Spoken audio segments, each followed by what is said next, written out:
Hi everybody, Ruechel here with the PCS Journal. We sit down and chat with folks within Pinellas County Schools, and of course we have Superintendent Dr. Michael Grego, who's joining us right now.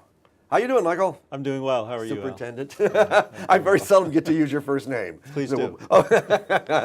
So let's talk about, very briefly, we got a session coming up, and probably as we're talking right now, may even be underway right now. What are you being told about money? Because I've talked to Richard Corcoran, the House Speaker, and over again they talked about we're going to make sure that things are adequately funded this year, whatever adequately funded means. I don't know what that means in terms of that. You know, one of the things I did as superintendent is I reached out and called the governor's office and thanked him for an adequate budget. I thought his budget was well put together, called for necessary increases, and certainly hope that we'll continue to work to that end, both in the House and the Senate. So we'll see how that goes in budget. The biggest item for us as a school district is that we are very excited about Senator Mumford's and others' bill on the testing and accountability measures. Oh yeah, so we'll be working through that through our session. We have a long way to go. It starts next week, but certainly have a long way to go in terms of getting if they reduce the number of tests, that's going to save some money along the line too, won't it? It'll save the state a lot of money, and it'll also save us an increase instructional time back into the classroom.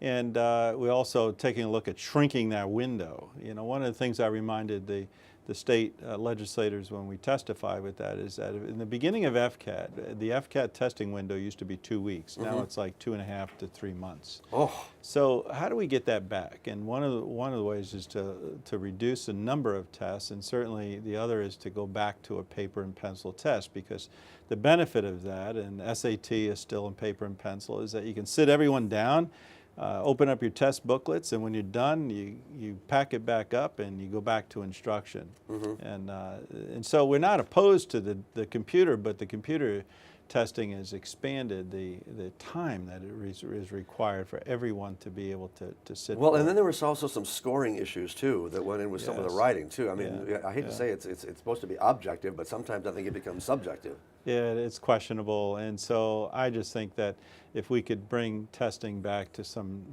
normal range of 2 weeks or so, that's what it is. So that's going to be the big push, Al, over the next month or two, is to try to get this whole testing and accountability for Florida back in line. Yeah, so parents, just hold on to your seats. Things may change, but it'll be for the better. That's what we're all hoping on.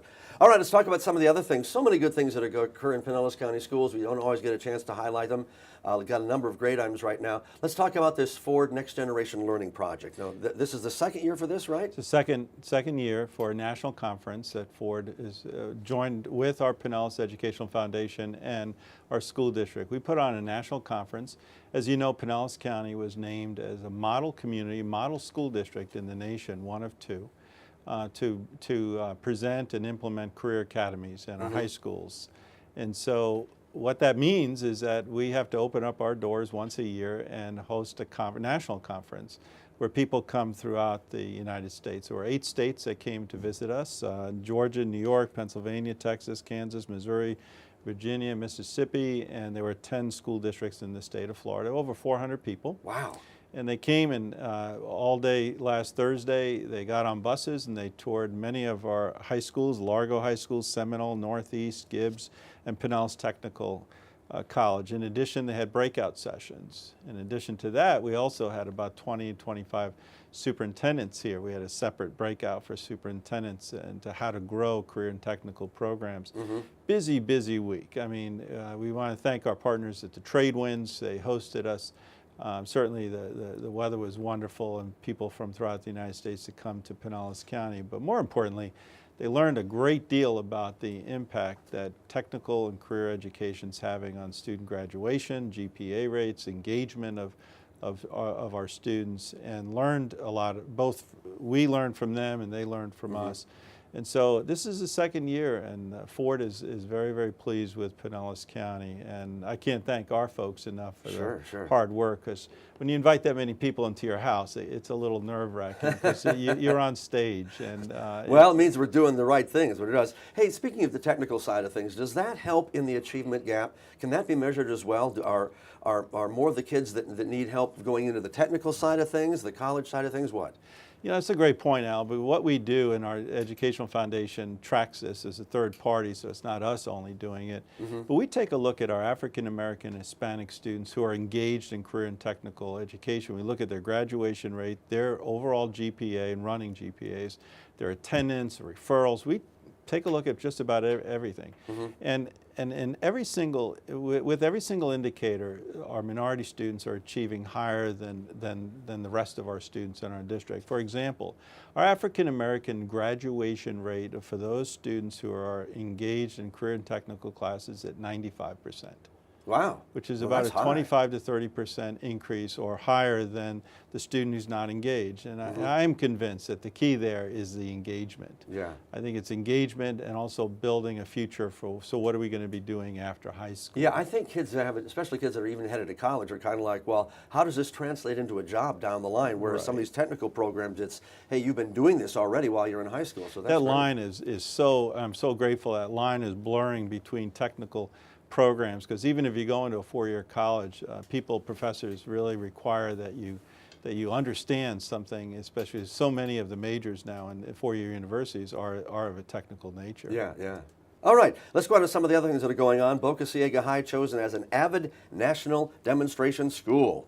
Well, as I said before, this was a busy week. The AVID, we had national evaluators coming in from Colorado and Texas to evaluate the proposal, and they find us.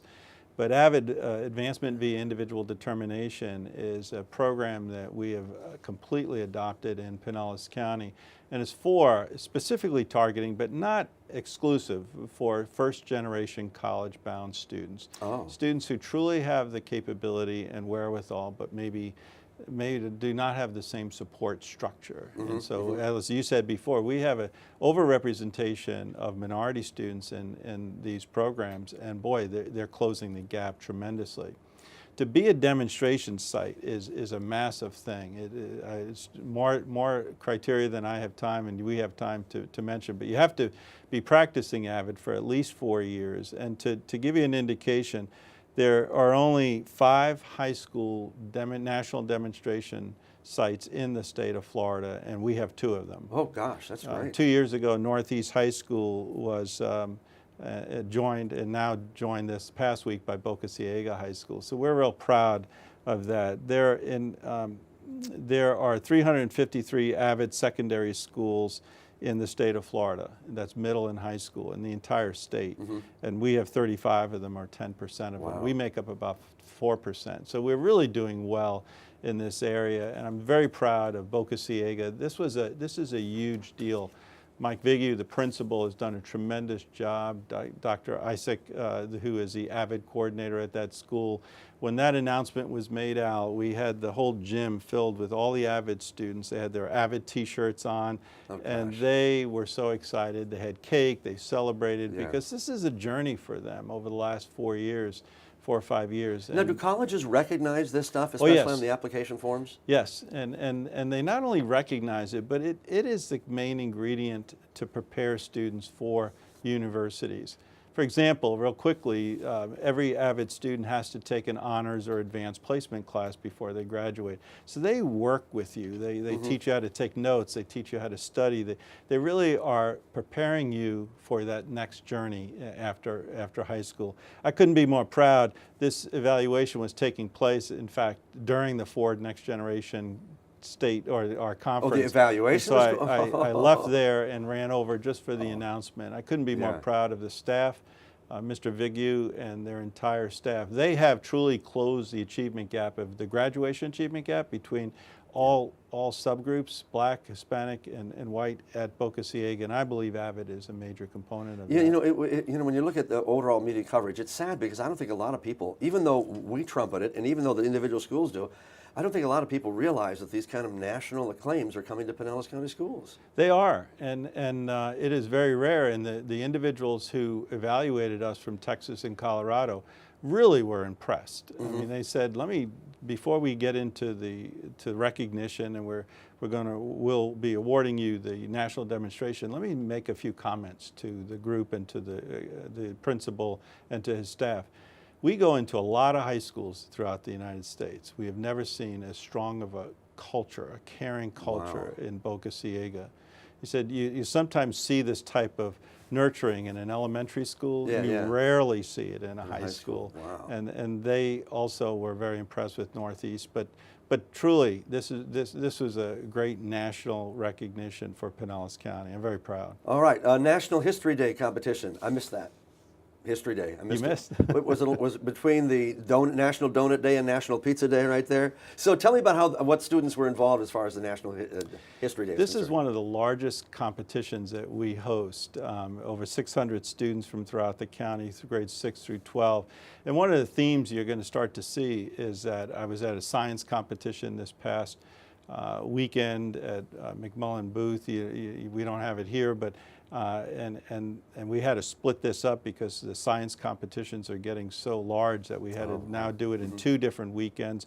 The National History is 600 students, which then qualifies to go on to the statewide National History Day. So we had 51 students who were taking from over 600 students that will go on to regional, state, and then national levels. So when you talk about history, when they say, when was the War of 1812 fought? I don't know. A little bit more difficult. A little more difficult than that. But, a couple other things we want to mention because we're almost running out of time. The School Counselors of the Year announced. Now, school counselors are the folks that really, you know, this is where the rubber hits the road, as they say. These are the people that sit down with kids that are trying to figure out what direction am I moving in my life, or if they're having problems at home. They're such an important part of our school district, school counselors.